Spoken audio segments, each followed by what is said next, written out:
All right, part two of this episode. My favorite book, except when I'm reading The Dragon Reborn, and then that's my favorite book, and then this becomes my favorite book again when I'm reading it. We had a comment related to that. Hold on, let me bring up our comments. We'll get them. We'll address them at the beginning unless there's a spoiler.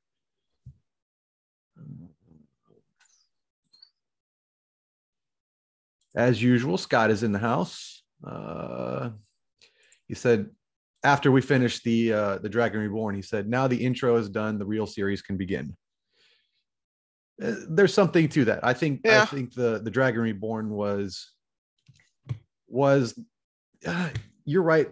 Shadow Rising is pretty close, but I still think Dragon Reborn was the best one. But as we've harped on with shows, a lot of the introduction is where the meat is. And the better that is, the better the rest of the series is. So I don't think any of the rest of the series is as good without the Dragon Reborn before it. See, that's a spoiler, so we'll address that at the end. Yeah, I do think it is a good point that one of the things that makes the Dragon Reborn so good is that it is kind of the end of an arc within the bigger arc. So that is his kind of, the first act, if you will, of the whole series. And now that Rand is well and truly established as the Dragon Reborn, things are going to kind of turn in a different direction. Two of these are spoilers, but one of them is specifically about Dragon Reborn. So he says, "I don't think Rand is really showing the madness yet. Though through this entire book, he has been taunted and haunted by Ba'alzamon. He's sleep deprived, probably constantly hungry, and generally just beaten up." And I think we were trying to make that point. We may not have done it as well. And I think I may have made it in one of the earlier, if not the first episode, where we talked about the Dragon Reborn. Is Rand expects that he's going to go mad. He fully anticipates, I am going to go mad and die. I mean, he was raised with this. Again, he's not the hero. That's not the world he grew up in. We see him as the hero because he's the protagonist of this epic fantasy story.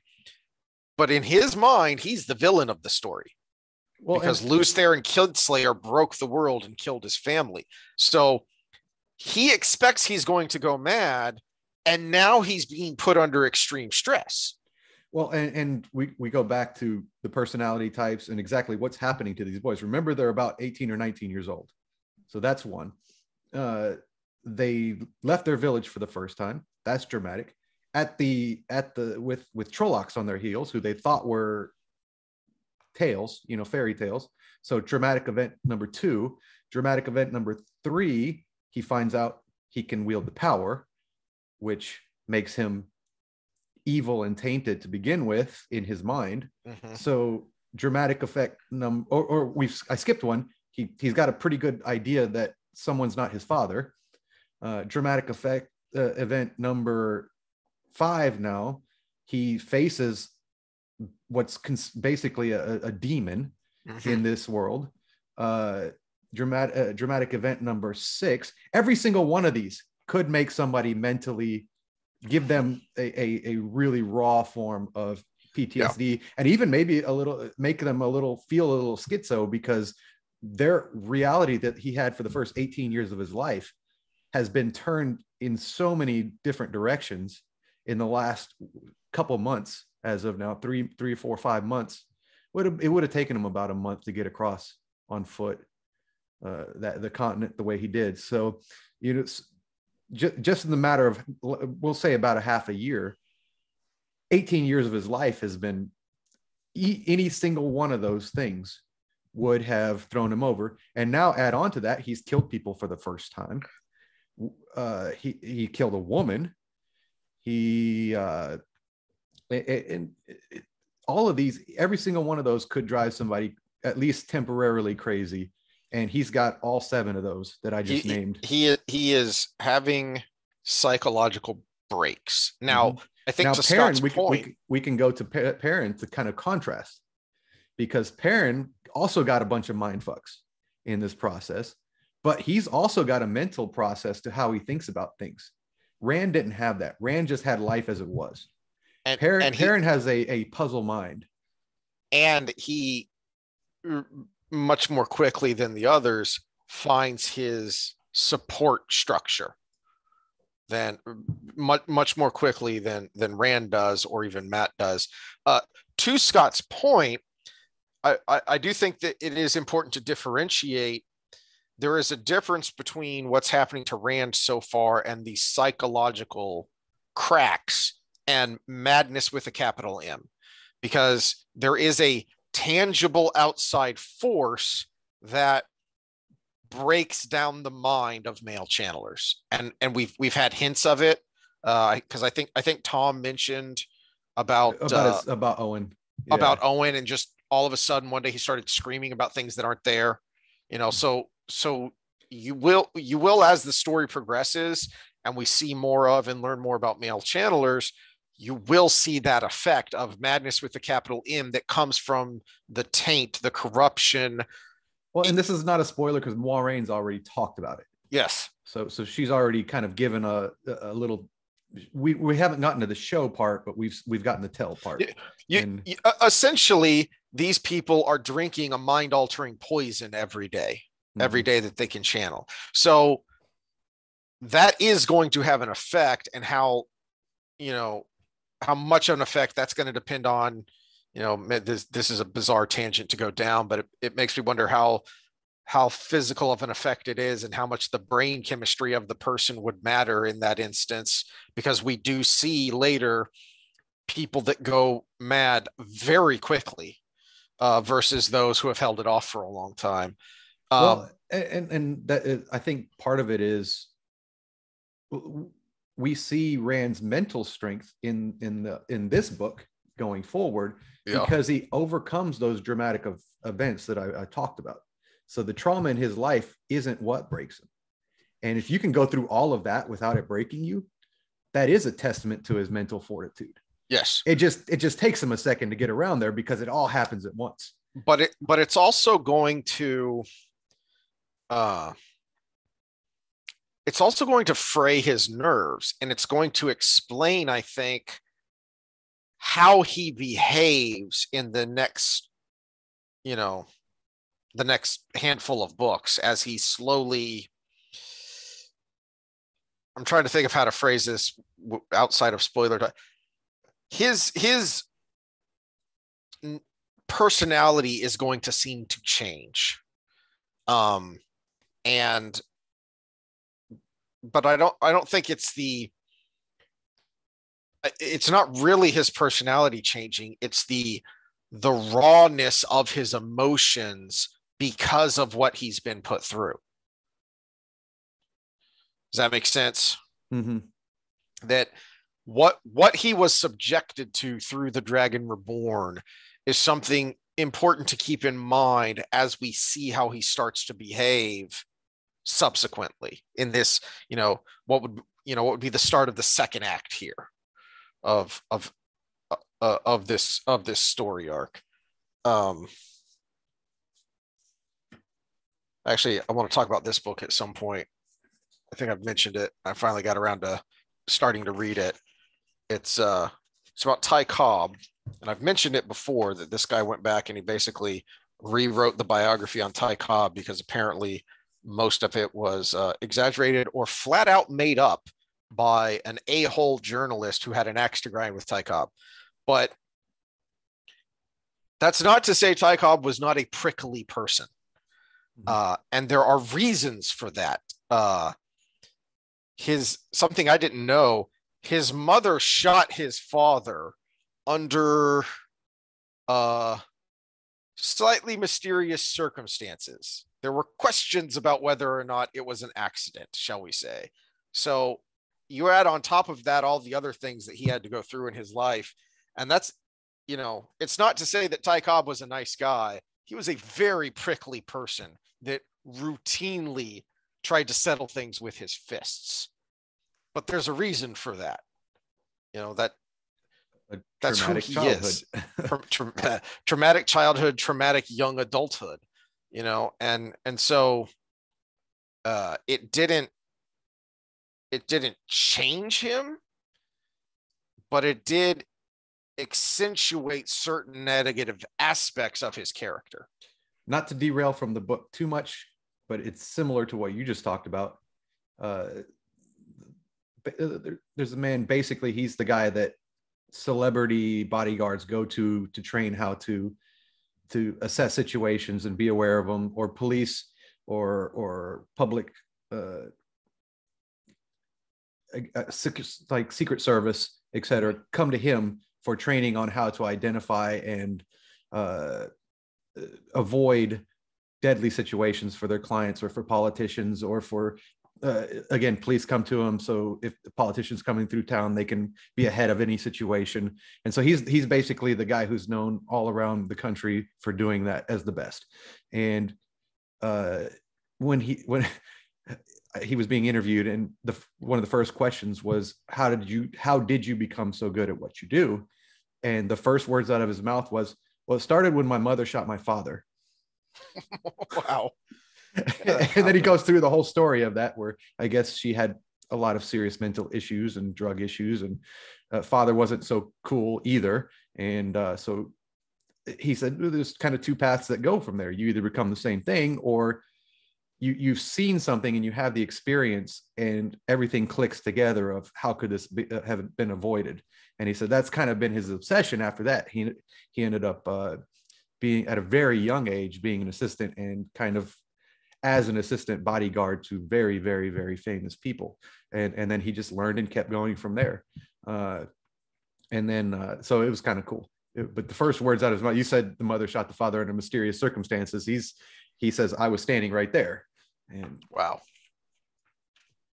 Well, let's see how much of this book we can get through in this first go. I'm not even sure what a good first stopping point is. But right before we started recording, I was opening up the book, and it somehow never dawned on me. Chapter 1 is chapter 1, which is odd because I thought every book started with a prologue. And Seeds of Shadow is not a prologue, it's chapter 1, even though it's going to introduce things that we are going to go away from for a while.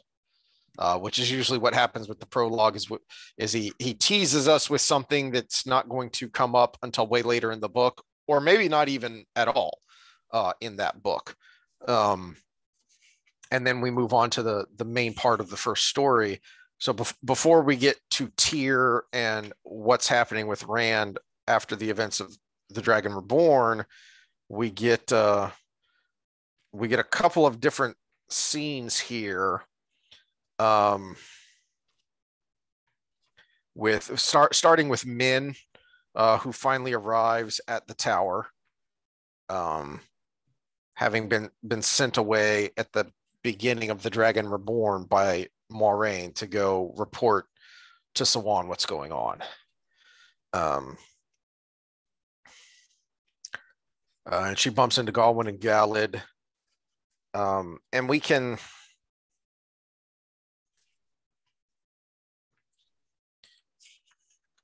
So I don't think it's much of a spoiler to say the White Tower is headed for some catastrophe because Min has seen it. Now, how far away it is, we don't know, but we do know that Min's visions come true. And we also see that Siwan is too stubborn. So we've mentioned this before about how Moiraine kind of admonishes Siwan in The Great Hunt of, we make plans, but the pattern is the pattern. And yet Moiraine is too stubborn to fully embrace that, but she embraces it more than Siwan ever does. And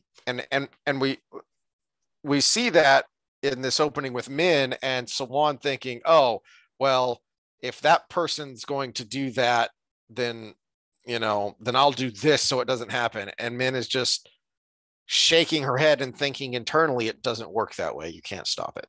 Mm-hmm. So we can see that the tower is headed for trouble, and at least part of it is on Siwan's shoulders for being so incredibly rigid. And we get a little hint of that here when Elida is questioning this novice, and then Alviarin bumps into her, and they begin to discuss, and it's quite clear they're discussing conspiratorially. So he's setting up a lot of things here, which he tends to do in the prologue, which is why I went, wait, this is chapter 1, because then we get Dane Bornhold, who has finally arrived in the Two Rivers with Ordeith, whatever. Yeah.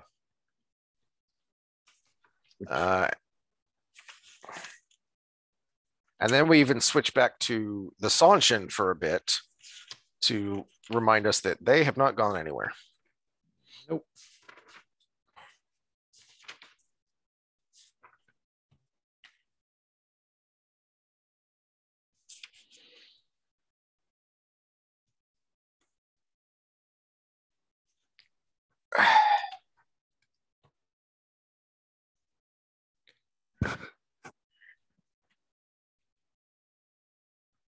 I like how I'm curious how you feel about the opening of this book when we get to chapter 2 and we do get back to the main protagonists, and we're going to find out what happens when we left off last time.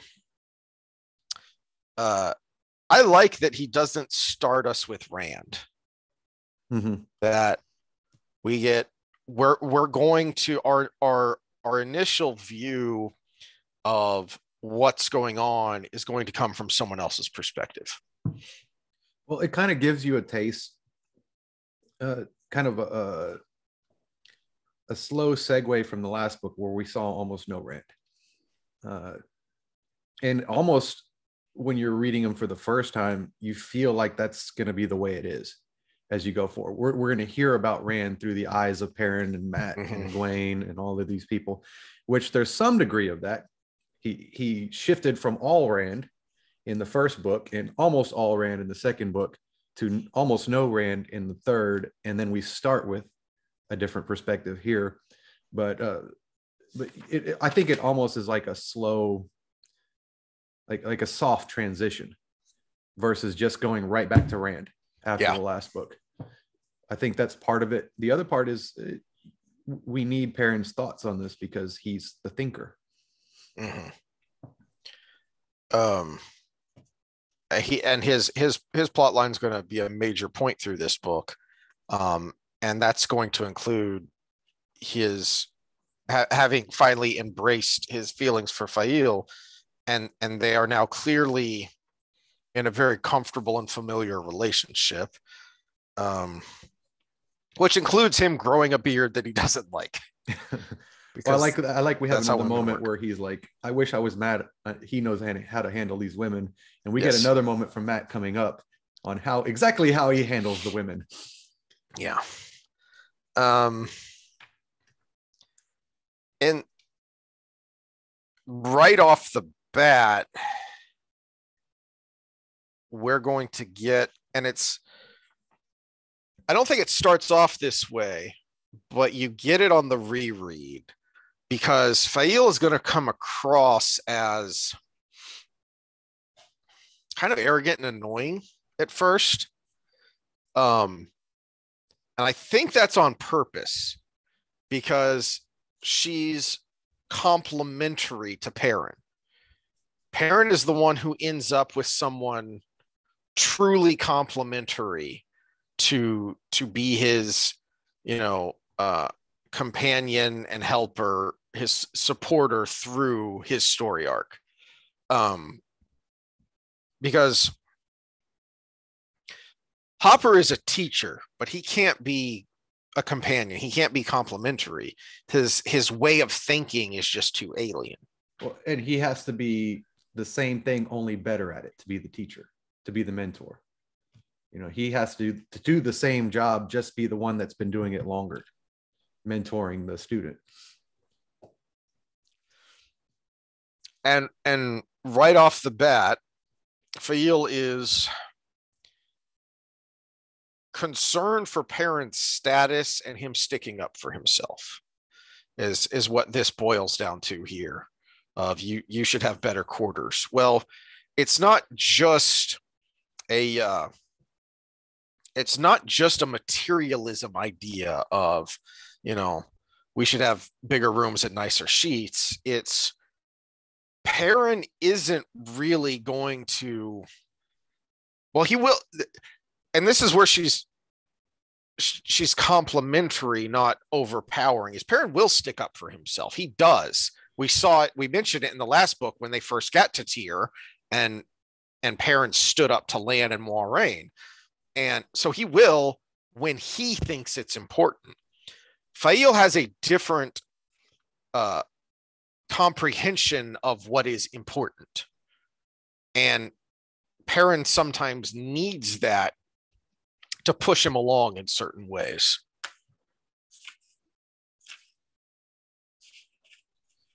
I think you're right. On the first read, you don't get that as much. Because I didn't the first time I read it. I couldn't stand Faile till way later. I don't even think it was in this book. I think it would have to be after Fires of Heaven, because he's really not in Fires of Heaven.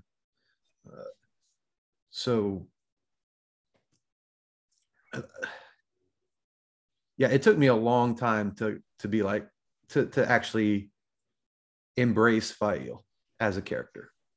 But then when that point happened, she became someone that I thought was super important. But right at this point, first read, I was like, man, she reminds me of this girl and this girl and this girl my brother dated and this girl that I dated, or whatever, that turned out to be a complete control freak. And she initially comes across as very overbearing, and that is, again, I think on purpose, because for until we get like halfway through this book, we don't know very much about her background. We just know that she comes from some degree of wealth, and she's a hunter for the horn. So we haven't learned that much about her yet to understand where she's coming from and thus conceivably sympathize with her. Well, and we look at women and dating in general. Women date across and up, right? As we've said before. And she kind of likes, we can't say love or anything at this point because they're really still very new together. But there's that initial eros, that lusty love, that stars in your eyes and butterflies in your belly kind of love between them right now. And she sees potential in him to be across and above.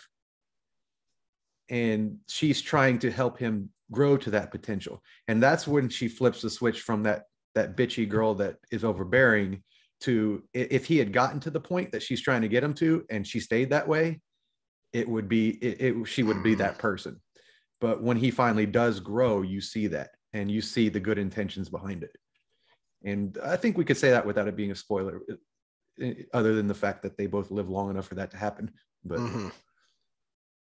well, yeah, then the first read, you don't get that though. The first read, every guy at least thinks of that girl that that ran over him because he was trying to be nice, right? But I do think, and I've seen where people complain about her because she, walks all over Perrin, except she doesn't. We get that right here at the beginning, page 57 in the paperback at the very bottom of the book. I am on paperback with you this time. So he's trying to figure her out. This is the part you mentioned where he's thinking, Matt would know what to do, or even old Tom Marilyn. There was a moment of that earlier. It was page 53. Okay. Yeah. And he's at it again because she's doing that womanly thing of not explaining herself that you ladies like to do.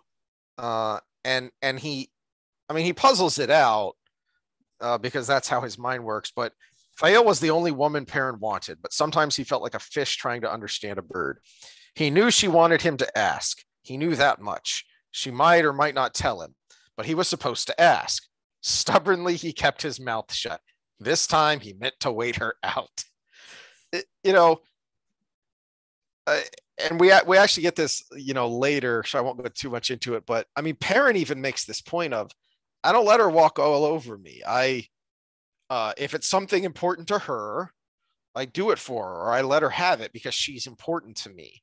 But he's also not just gonna, roll over for her. That when he thinks it's important, he can be stubborn too.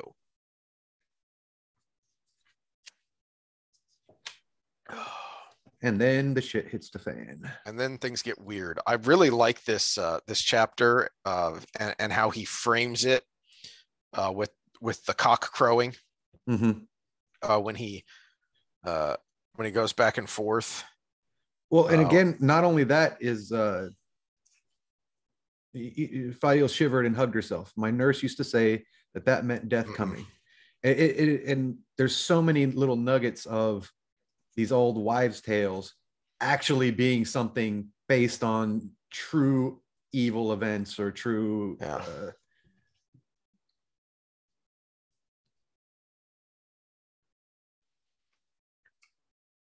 Then we get the axe versus the hammer again, which is going to be a recurring theme for Perrin, which one of our rants about modern storytelling and why the series sucked is because everything was rushed and there was no setup. But the axe versus the hammer was something that was set up way back when we first started to get Perrin points of view. Way back when he first met Elias and he was about to throw the axe away. So now we're seeing it, not just metaphorically, which is one of the things I like about Perrin's scene here. And then we switch to Matt and we can see how he handles the ladies. Well, I finally like that he's playing something similar to poker. Yeah.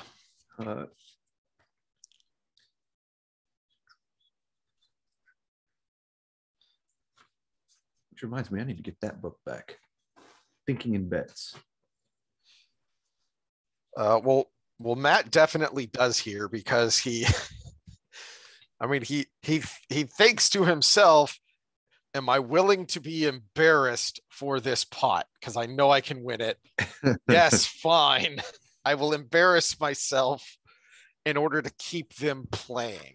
So he's, as we talked about a lot in the last couple of Dragon Reborn episodes where we start to get a lot of Matt points of view, he is a reader of people. And he understands that, so he's got the luck and he can feel his luck. So he knows he's got a good hand of cards, but he can also read the room and read the people he's gambling with to know I've got to draw them out to keep them throwing money into the pot to make this worthwhile. What better way than humor and then self-deprecating humor at that? And I love that he's like, he never considered the Aiel chief to be a man to play tricks. Like so not only did he get the way the women are, he got Aiel humor. I'd never thought education of this before. I'd never thought of this before, but this is just a minor spoiler. We're going to find out that Ruark's wife was once a maiden, right?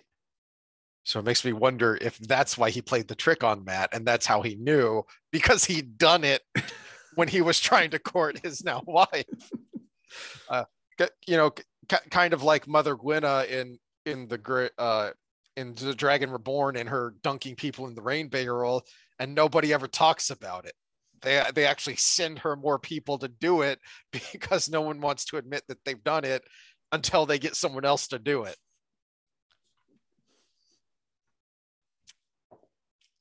But I guess spears to the throat are incentive for a good canoodle. Us country boys had a similar version of that. It's peeing on the hot wire.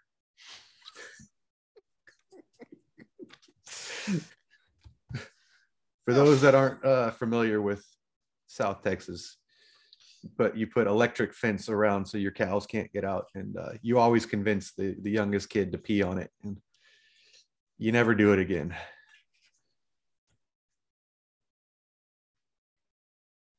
I like the Bane laughing all the while had told him she had never heard of a man actually asking to play Maiden's Kiss. Rourke is awesome. Okay. But then he goes typical Matt, where he's like, I've cut myself more shaving than I got cut in this game. Mm-hmm. He's got to put a good face on it at the end. He does have to put a good face on it, and I do like, as you say, typical Matt. That made me think that just like hero out of the night, that chapter in The Dragon Reborn where he goes jumping out of the hayloft to rescue Aludra, all the while cursing at himself about what an idiot he is. And he's doing the same thing here all throughout, about thinking about, why am I telling this story? Why am I embarrassing myself? And yet he does it anyway, because this is what's going to let him get over on these people. And it makes me wonder how much that goes through the head of comedians that are very self-deprecating. We've mentioned Robin Williams in the past when we talk about mental health. And here you have somebody that I think shocked a lot of people when he committed suicide.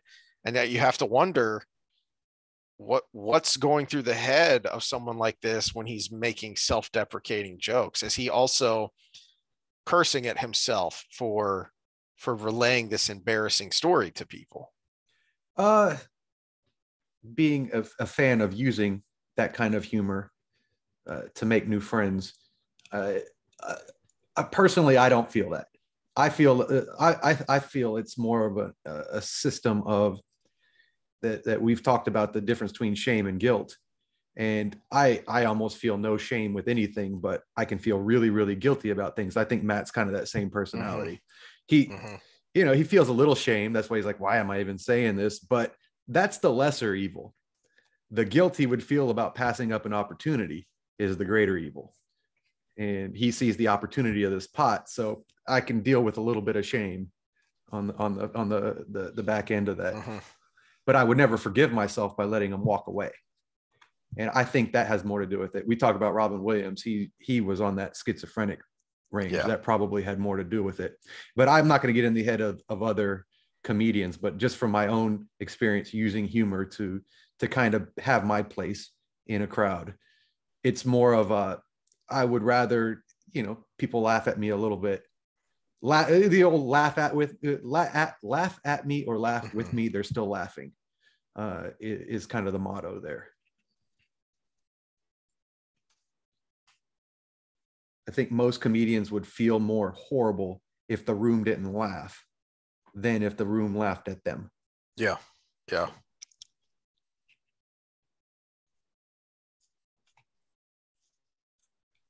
I also like that Matt, and I've never really noticed this before. It makes me wonder. So how Matt experiences this is very different from how Perrin and Rand do, about the way time slows down. He even feels some weirdness before the cock crows, when he tosses the coin down to buy his last card. There's some weirdness there. And it makes me wonder if it's if Matt's luck is, somehow tied to his Ta'veren nature and the pattern. Is that why Jordan wrote this differently from the other two? Because he has this sensitivity to the pattern that the other two don't. Is that why the experience is different for him?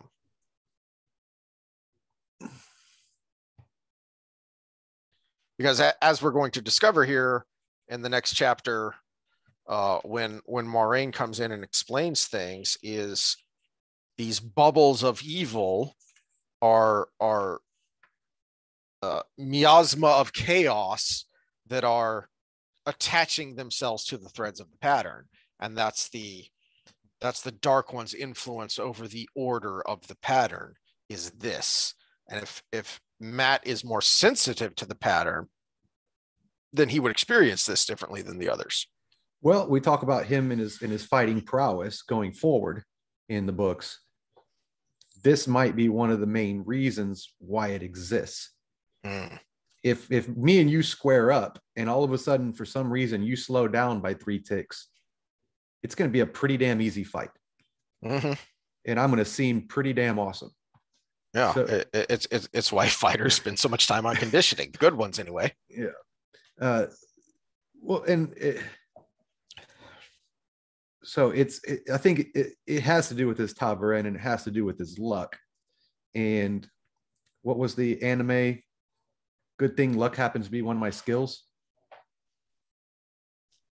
What was that line from? Was that Bebop? No, it was one with mechs. Like, it's old. Oh, that was Macross Plus. Yeah, that was Macross Plus. Luck happens to be one of my skills. Yeah. So they said good luck, and he said luck happens to be one of my skills. And if that's the case, then that this would be a situation where that is. If time kind of slows around him when he's in this kind of situation, and now I'm going to read forward looking for that when we're getting a first person when he's fighting. That makes me think of something that I watched a little while back when I was looking for that clip of Major Dick Winters talking from the interviews from Band of Brothers, and I went down a rabbit hole and I found an interview he did near the end of his life with I think it was a local congressman that had wanted to interview him and get his thoughts on record. And that you've seen the miniseries, right? No, I haven't. You haven't? No. So about halfway through, there's this scene where he goes running ahead of everybody else and comes up on this dike where he sees, oh crap, there's like a whole company of Germans down here. And in this interview, he talks about how he can't explain it, but time slowed down for him, that everybody seemed to be moving in slow motion except for me. Well, this is a common occurrence when we talk about survival in general. And I think it's a limbic response. And because it is that emotional right before something happens. I got an anecdote on that, but we see it in the literature as well. I had a friend that was recently in an accident where someone ran the red light and he ended up hitting the brakes but still clipping the person, and he was describing exactly the same way. It was like as soon as he saw that car flashing across, everything slowed down and he slammed his brakes and veered and was able to pull away from the middle of the car and clip the back, and as soon as it hit, everything sped back up to real time again. I had a little bit of this experience myself, being T-boned by somebody. I got hit and it was like, and then the car hit the ground again because he went under me and launched me because I was in a truck.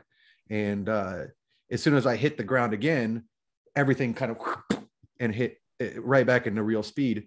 And so if we want to look at the differences between characters, because you said why Matt versus Matt is more limbic.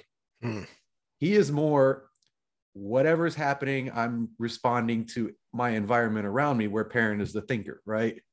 So it would make perfect sense if we were going to overanalyze Jordan literature like we never do.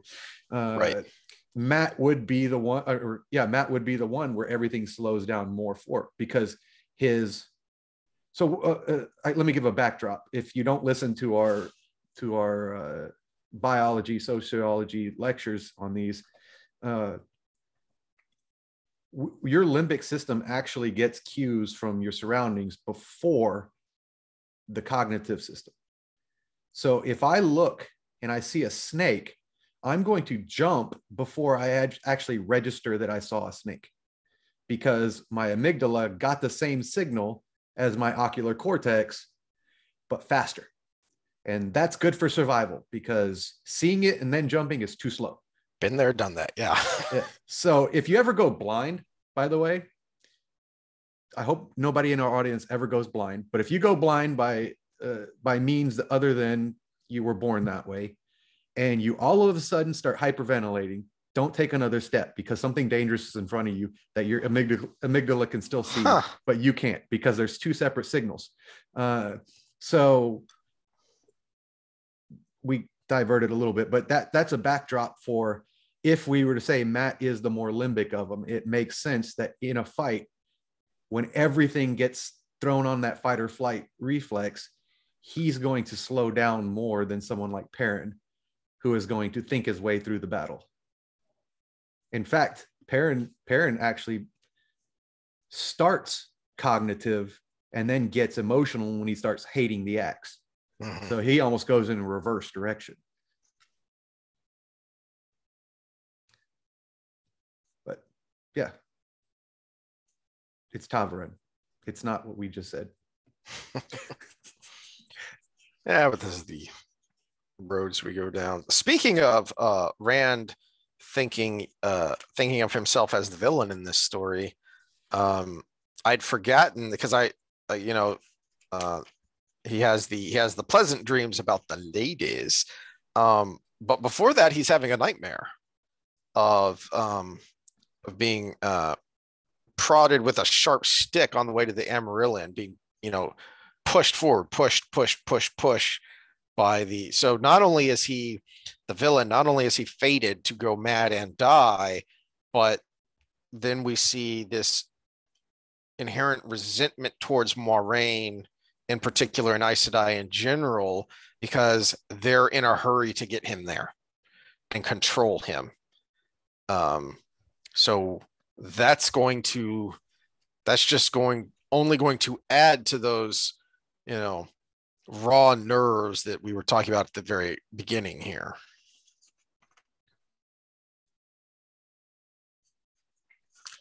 Then we get the sexy lady.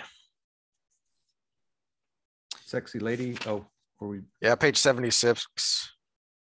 She made because a I was still after drawing. I was still on the dream, and you said sexy lady singular. Yeah, and it took me a second to cue that. Oh, you're switching spots because that's the ladies. I submit myself to your search if you doubt me. Her smile suddenly made him uncomfortably aware that he wore nothing but his small clothes, because that's how Bear Lane rolls. As an aside, she is a good, strong female character because she doesn't try and beat people up. That's not her thing. Well, she does here in a second, or in a couple chapters. She is not as seemingly defenseless as she seems because she puts on this kind of damsel in distress act, but that's not her main weapon. Her main weapon is her mind and her ability to use her mind to manipulating men into only seeing her good looks.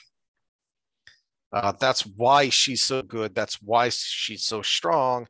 And that's why so many modern female characters suck, because modern writers can't bring themselves to do that.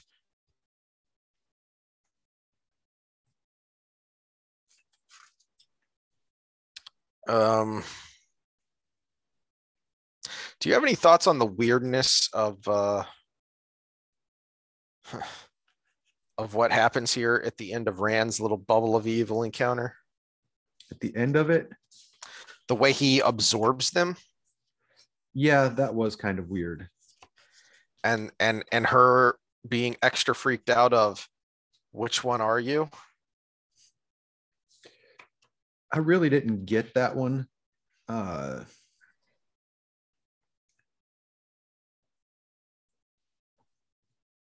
We've talked about the possible nature of things like the bubble of evil being connected to being a rift to the world of dreams.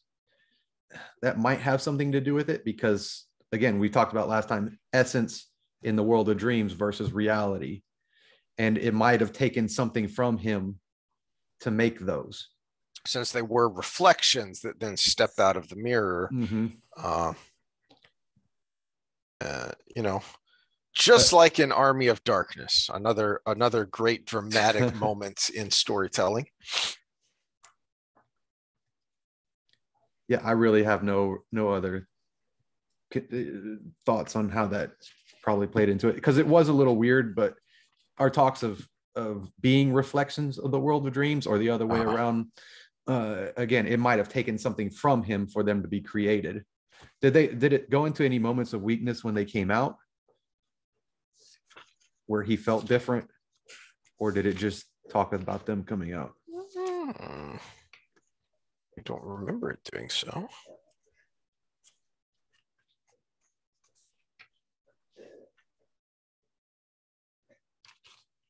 I just went right over it. Hold on.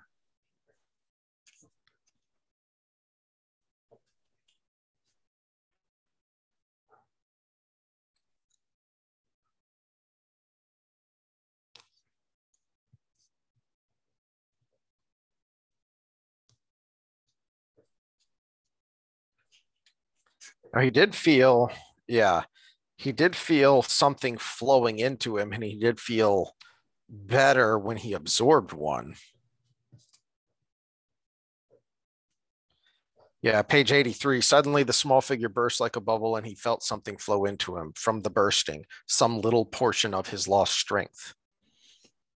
There we go. He jerked as tiny volts of vitality seemed to pelt him.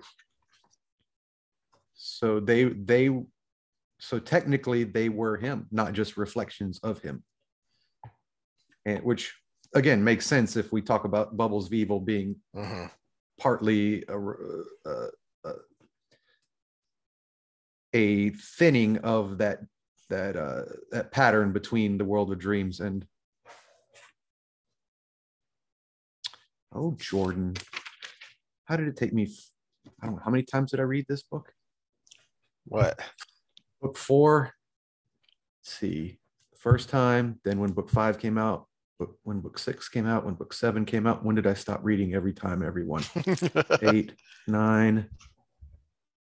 I think it was Winter's Heart, 10, right? I think it was Winter's Heart where I stopped reading everyone every time. So I read this book 7 times, and just now I'm having these thoughts.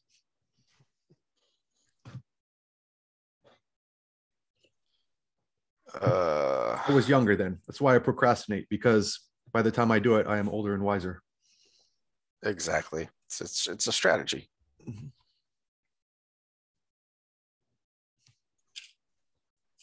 Of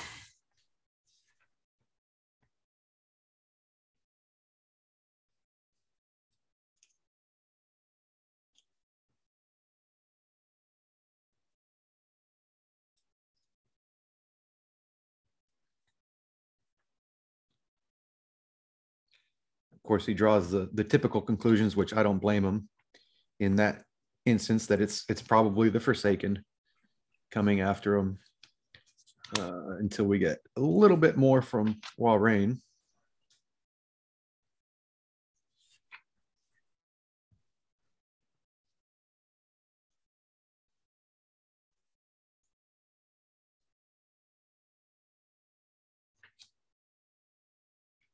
Then we're back to Perrin.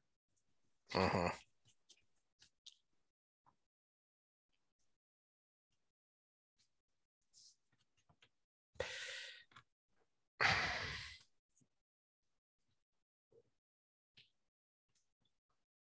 most important, well, his interaction with Rand is important, but before that, page 91. Yeah, there's something important, but I'm trying to think if we're treading on spoiler territory, if we might save it till the end of the episode. Does Faile not go on because she's annoyed at the interaction with Perrin there, or does she really not want to interact with Rand? I think in this case, she doesn't want to interact with Rand. Personally, that's what I took from it. The other part just really didn't help. Mm-hmm. Maybe part of it is her wanting and expecting Perrin to stand up for himself, so doesn't need me in his ear. Well, and again, we're talking about a very young woman in a day and age where Rand is the most evil thing in the world. Mm-hmm. And in her eyes, probably responsible for what just happened to Perrin. That's a good point.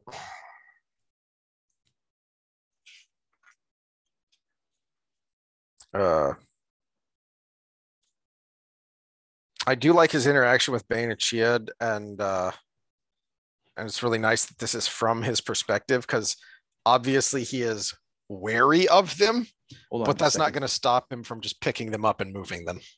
Hold on just a second. Well, that was weird. Sorry about the pause there, everyone. Appears I had my own bubble of evil because there is almost no wind outside. The trees aren't even moving at all. But we have this giant stone water feature at the entryway of our house that we've never used and never had turned on. That big thing that looked like a big jar. Yeah. And it's like flung like a foot and a half onto the sidewalk. And definitely a bubble of evil. I thought someone was like trying to yank open the door. That's what it sounded like. But no, this thing just flung over and broke. So I guess now I have to actually finally move it after 3 years of living here and not using it. Huzzah for the never-ending to-do list. Yeah, it was just really weird. And I lost my page. What page are we on? 93. When Perrin gets to the door of Rand's room.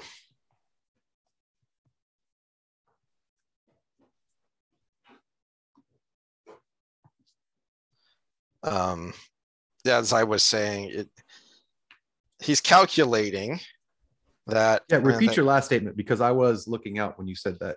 Well, I like that we get this from Perrin's point of view, his thought process. He's calculating, they haven't veiled. I don't think they're going to attack me if I try and go in, and by golly, I'm going in. So as much as he's leery of the maidens, it's not going to stop him from physically grabbing one and picking her up and moving her, which he can easily do because he's a giant. No, by the way, okay, so everybody out there, I bought this and I thought it was going to be the big white book, but it's not. It's actually more detailed in a lot of ways. And Perrin's not as big as we thought he was. Perrin in this, so they actually give the dimensions for almost everybody in here. And Perrin is listed as 6'1", 235. So he's about, he would be like a decent sized running back. So definitely not the biggest dude on the field. He would be a really small linebacker or a big safety if you play defense. But relative to how he's described, he's significantly bigger than average. Yeah. Well, yeah. I mean, your average male in the United States is 5'9", 170 something. If you take only normal weight individuals, right? So he's definitely bigger than that. He's bigger than me. He outweighs me by 40 pounds. But at the same time, the way we were talking, he was like someone like Eddie Hall. Now, Robin, on the other hand, Nope, I don't want to spoil it. But Robin, on the other hand, who's one of the Forsaken, he's like the mountain. He's taller than Rand. So Rand's listed at 6'6", but they don't give the exact dimensions for Robin. But they said taller than Rand and as wide as Perrin. So I took Perrin's BMI, put it on someone taller than Rand, and calculated the weight. So he's Hafthor Bjornsson. He is a massive dude. Who they're going to get to play that, if they do play him in the show, I have no idea. Who knows? Well, I guess to be taller than Rand in the show, you don't have to be as tall, but it's which now I'm really annoyed that Perrin's taller than Rand in the show, because he wasn't as close as I thought he was, and I was like, it's tit for tat there, but no, Perrin should be shorter and broader. Broader is the main thing there. Like Pujanowski, remember him from the strongman competitions? He was the smaller guy, but he was like ripped to shreds, and he won a few of them, even though he was smaller than all the others. Yeah. That's more like a Perrin. And someone who looks like he's worked a forge his whole life. yeah, back on task. But he's not as big as we thought. But I was curious looking through everybody's height and weight. And actually the descriptions and the don't read this if you haven't read it all, because they basically give away everything on everybody and their progression. In fact, something you never learn in the actual books is in there, and I'll talk about it in the spoiler section. Oh, yeah, interesting. And theoretically, it is directly from Robert Jordan's notes, with Harriet writing this with the help of a couple other people. So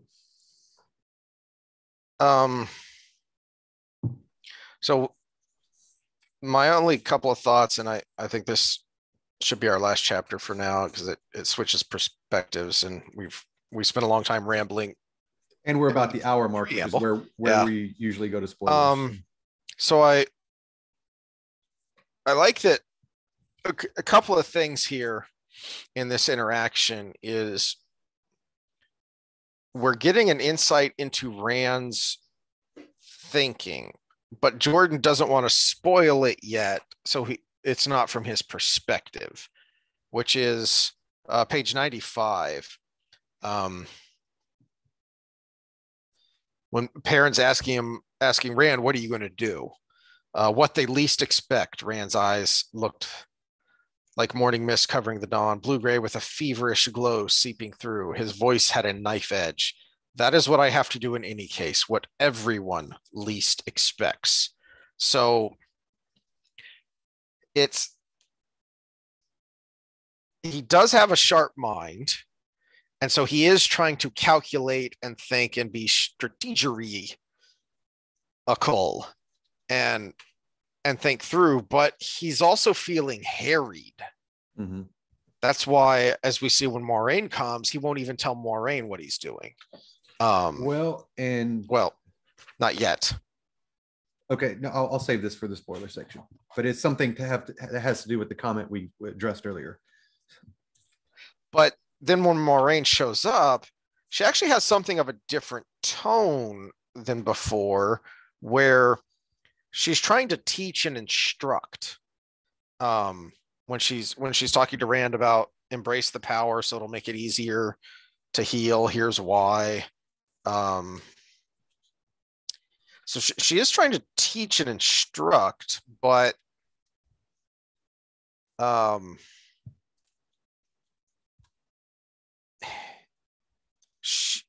she's still herself. And then when she goes into the bubble on page 100 is when she starts to go into the bubble of evil explanation. Then she is kind of a bullying lecturer, and she's prodded Rand so much, and that's why I think we see his dream sequence to open with. This is why he can't open up to Moiraine, even though she seems to be trying to guide more than lead here at this point already.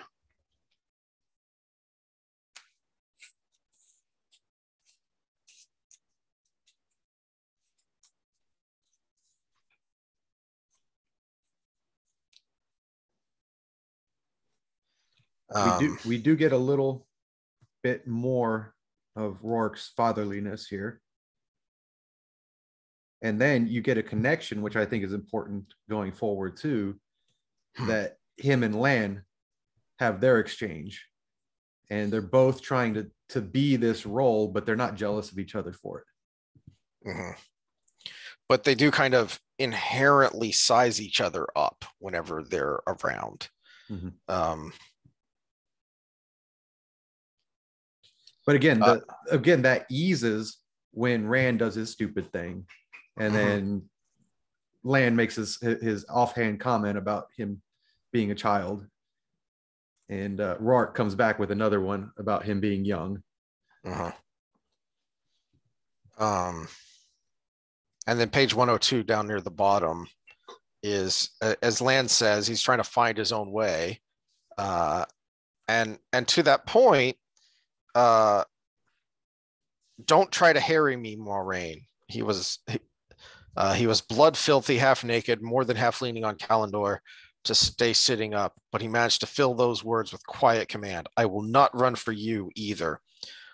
Uh, Choose your way soon, she said, and this time inform me what you mean to do. My knowledge cannot aid you if you refuse to accept my help. Your help, Rand said wearily. I'll take your help, but I will decide, not you. So we already see this kind of hardening, because I mean he kind of has the literal weight of the world on his shoulders, that it's I either succeed or the world is destroyed. And so there's a big part of that that is hardening him against Moraine, because he has this sense of honor and obligation.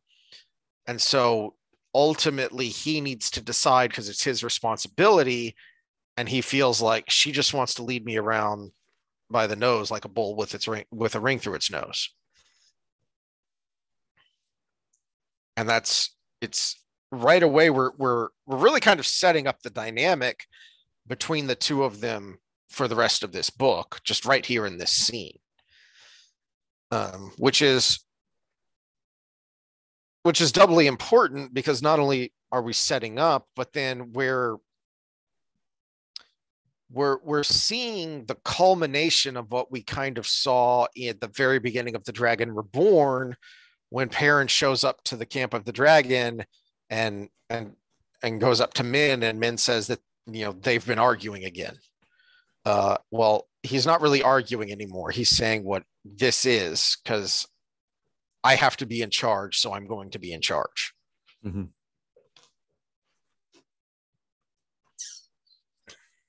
Did you have any other non-spoiler thoughts?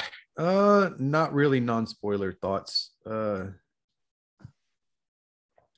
this chapter ends with Rourke explaining to Perrin about he who comes with the dawn. Mm-hmm. And then we go from there. So sleep well and wake.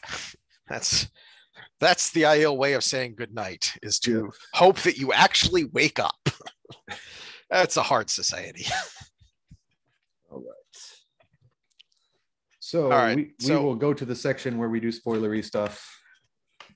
I think because of my own bubble of evil, everybody took bathroom breaks, so we can just keep going. Now I'm trying to remember what my spoiler was going to be. That's a good question. All right. Will you start? And any reflections from what?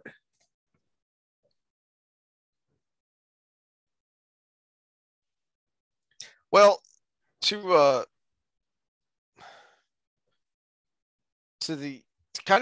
one of the points Scott made on one of the previous videos that he commented on. That's what it was, because it was on that comment. Okay. Yeah. That the girls kind of run together and get kind of samey. I do think that. No, I'm the one that said the girls get samey. Oh, He's the one that thought Nynaeve was better than Egwene. Yeah, but I thought he agreed with your comment about the girls kind of becoming the same in the end. And Min especially starts off very distinct. Mm-hmm. I do think the Elaine thing kind of comes out of nowhere. And Min is the one that stays herself the longest, which actually she's my favorite of them all. If I was to date one of the three, it would be Min. But she holds off the longest because she starts the earliest, but her story arc is the latest when it comes to her involvement in Rand's life. Now, where were you going with that before I? Well, just that opening, that dream sequence with just kind of out of nowhere. I mean, he spent a good deal of time with Min. So I guess we don't know how much time he spent with the others before they left with Varen to go back to the tower. So maybe he did have some more interaction with Elaine.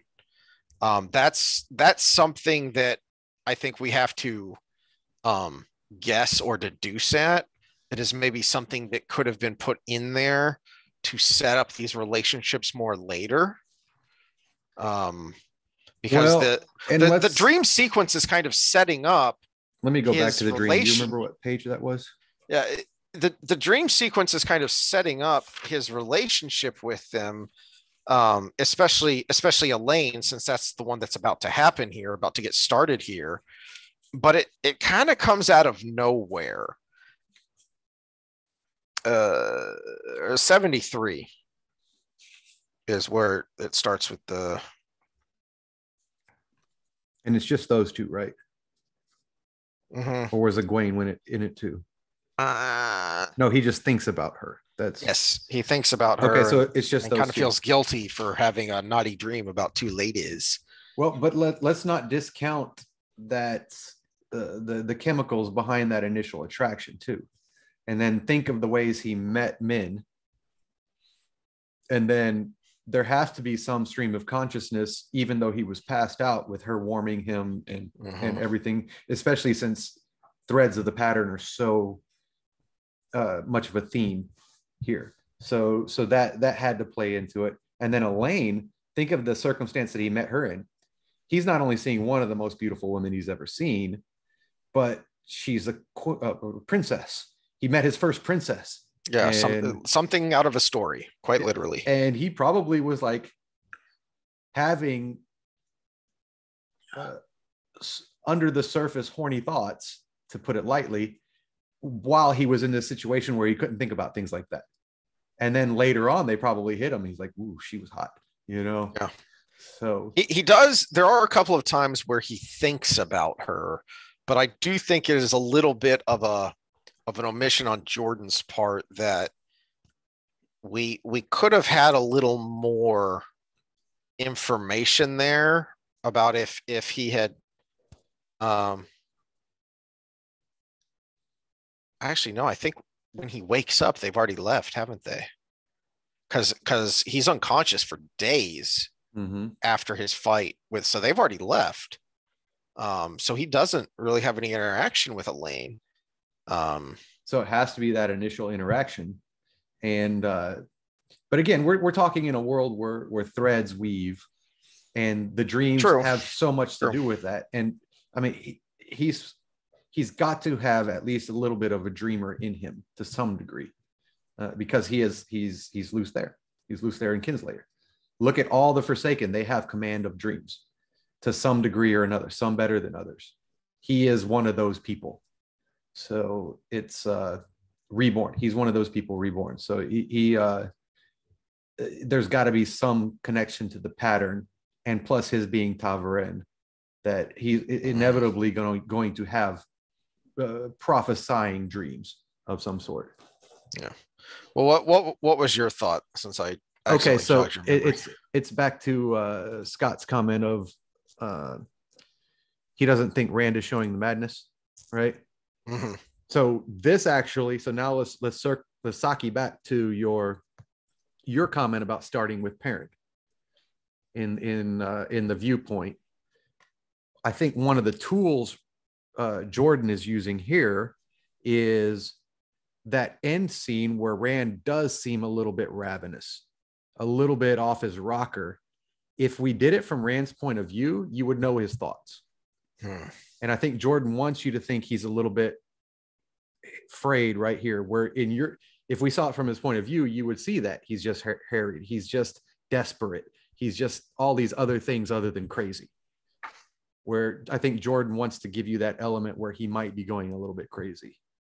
Not that he is, but that he wants you to feel that he could be at this point because of the other nuggets he threw about the madness in there. Well, I think I'd mentioned something along those lines when we were talking about the Dragon Reborn, about how that's why we just get snippets of Rand here and there. And every time we do, it's something, dangerous or violent or traumatic. Because if you got the regular viewpoint, you would see that 99.9% of the time he's normal. Yeah. It's a good point. Which is going to kind of force the reader to think in terms of what the people in the world are thinking, which is he's going mad. Yeah, because if you got the other percentage of time, you would get exactly everything that Scott brought up, which is I am hungry. How am I going to eat? I haven't slept in days. I'm tired. I just wore out another horse. My shoes, my soles in my boots are probably gone by now. It's all of these little things that we could attribute to just acting off of normal. That's a good point. Yeah. Lord Gabriel, I'm curious what you would do for casting, because he's massive, but he's also supposedly a good-looking guy. You got to find that voice, like a James Earl Jones type voice. And that's a tough sell right there. I have a feeling nobody but Lanfear and Ishmael are going to be in this show. I don't think it's going to last long enough to get to enough Forsaken, realistically. Yeah, I'm curious to see how the second season is received. I mean, they are working on it, so presumably there will be a second season. I'm just curious if there's going to be one beyond that. Something that I'd kind of mentioned when we were talking about the series, and I'd forgotten about until I watched, I don't remember whose video on it, is that when Amazon set out to have its own Game of Thrones, that's what they wanted. So they chose, they're doing Wheel of Time and kind of the Lord of the Rings extended universe, which doesn't necessarily lend itself, Lord of the Rings especially, doesn't really lend itself to being a Game of Thrones. Wheel of Time does more so. But they were actually working on a property that lends itself to being a Game of Thrones way better than either of these, which was Conan. They had the rights to Conan. They were working on it. They were well into the pre-production of it. But when this new lady came in, whose name I forget, I mentioned her in a previous video when we were talking about this, when she came in because of this nebulous Me Too-ness that ousted this Amazon Prime Studios head guy, purposely with the intent of creating a more woke Amazon Prime, she wanted that softened. And the creators wouldn't budge. They said, no, we are going to make this as true to the original stories of Conan the Barbarian as we can, which is going to not be very woke, because it's going to come across as quite misogynistic, considering these stories were written in the 20s and 30s, for one, and they were written in a barbarian setting. So yeah, they're going to be very male centric. But if you want a Game of Thrones, that's what you wanted, and you canceled it because they wouldn't wokeify it. So, Mr. Bezos, if you want a Game of Thrones, because he's the one that initiated this by saying, I want my Game of Thrones. So then why is this lady still in charge? Well, why didn't he put more money into it? I still can't believe that set for the Ways. It was horrible. It looked like something from one of the early seasons of Star Trek: The Next Generation. You could see the studio lighting. It looked like, a 1990s era lowish budget studio job. It really did look like something from Star Trek: The Next Generation. And the earlier seasons, because there's stuff in the later seasons that looks better than that. It's embarrassing.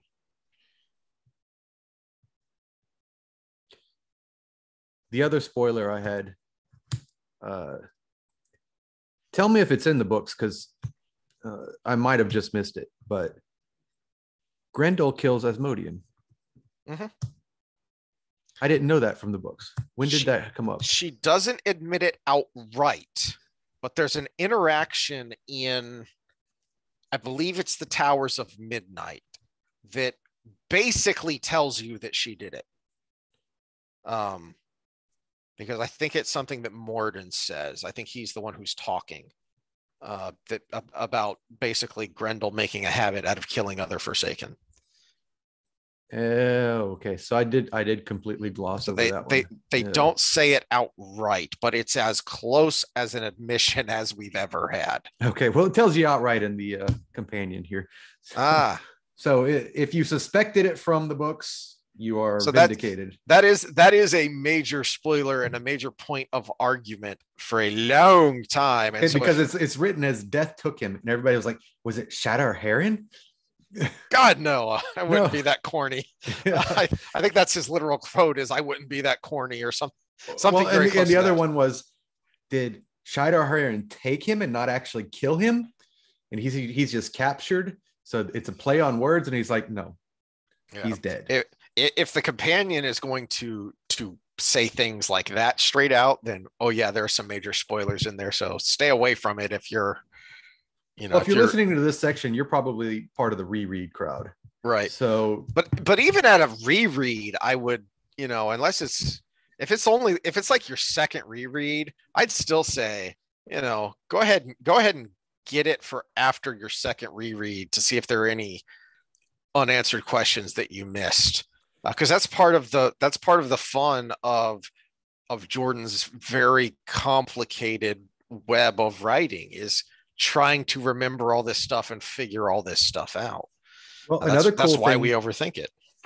Another cool thing in here, though, is he's got a whole section on the Old Tongue, including an alphabet. Can you see that? Including an alphabet and pronunciations, and then a whole dictionary of Old Tongue words used in the book. It's like 1, 2, 3, 4, 5, 6, 7, 8, 9, 10, 11, 12, 13.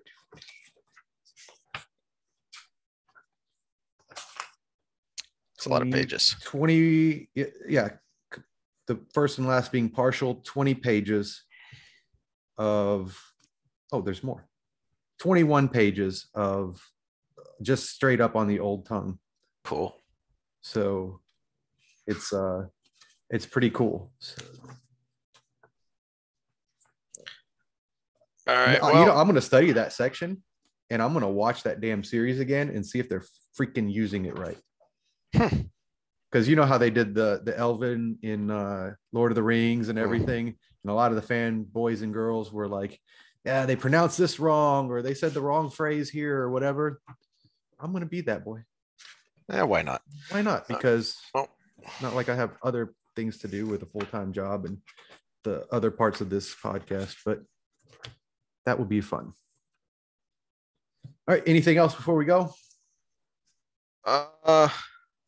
No, the structure of this one's a touch odd. I'm not sure how we're going to split this book up. So we'll see how far we can get next time. Well, we're going to get to basically back and forth between Perrin and Matt and Rand. Yeah. I think the girlies aren't as big a section in this book. They do stuff, but I don't think they're as big a part as they were in the last two. Yeah. So we might be able to split it up that way. And as big a part they are in the next one. So yeah. Yeah, that may work. All right. You actually said something last time that then we didn't talk about in spoiler territory, but I want to save it until it actually starts to happen more, which is you had a comparison between Matt and U.S. Grant that you were going to make. Oh, okay. Yeah, it has to do with his personality too, because one of the things that I have read about Ulysses S. Grant that made him an above average, exceptional, well, one of the best in the time. People argue about Robert E. Lee being better, but it's more of a better in certain ways. And the thing, Grant's claim to fame that set him above other generals in the time was, at the time, these leaders and officers would try to find the right terrain for the battle, where Grant would create the battle around the terrain he was in. So he worked in reverse. He's like, we're here. How do I make the best of it? And then do this. Whereas other generals would search for the right place to put their troops, he would put his troops in the right place for where he was. So he could battle anywhere, anytime. And when you look at Matt's progression going forward, he was that general. They would put a map in front of him, and he was like, oh, well, move your troops here, and you do this and do that and do that. And everybody would just be looking at him because he's just doing it naturally. And that was the way Grant was. Yeah, we're also going to see that more come, because so one of the quotes that kind of jumps out at me, something Shelby Foote said of a dust-covered man on a dust-covered horse, that he didn't look the part, because so much of, especially when you look at the Confederate generals, there was an almost kind of an aristocracy about them when they reached that level, and he was a very good, accomplished horseman. And he liked horses. In some ways, he liked horses more than people, and he was always out riding,